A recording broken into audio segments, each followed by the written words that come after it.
உங்களுக்கு ஒரு பழமொழி சொல்லவா? ஆடு நனைகிறதென்று ஓநாய் அழுததாம். ஒரு மலை கிராமத்தில் ஓநாய் ஒன்றும் சில ஆடுகளும் வாழ்ந்தன.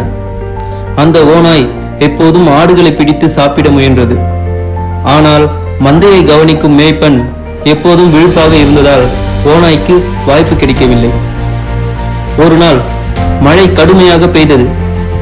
ஆடுகள் மலைச்சரிவின் அருகே வந்து குகைக்குள் அடைக்கலம் அடைந்தன. அந்த நேரத்தில் ஓநாய்க்கு பசித்து தவித்தது. ஆடுகள் குகைக்குள் இருப்பதை பார்த்ததும் ஒரு சூழ்ச்சியை மனதில் நினைத்தது.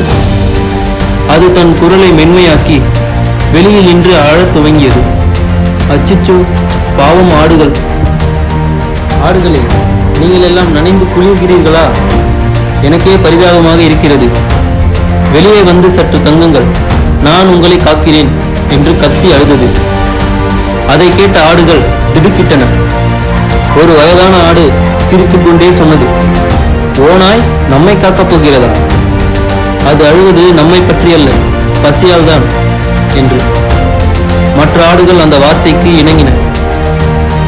சில நேரத்தில் மழை நின்றது. ஓநாயின் பாசாங்கு தெரிய வந்தது.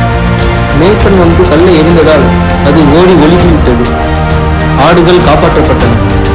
அந்த நாள் முதல் அந்த கிராமத்தில் அனைவரும் ஒரு பாடம் கற்றுக்கொண்டனர். பாசம் காட்டுவது போல் நடிக்கும் பொய்யை நம்பாதே, சிலர் அழுவதும் கூட சரியாக இருக்கலாம் என்று. அதற்காகவே பழமொழி சொல்கிறது, ஆடு நனைகிறதென்று ஓநாய் அழுததாம். இதற்கான அர்த்தம், சிலர் நல்லது செய்வது போல நடிப்பார்கள், ஆனால் உள்ளுக்குள் தீமையை நினைப்பார்கள். அவர்கள் கண்ணீரையும் கூட நம்பக்கூடாது.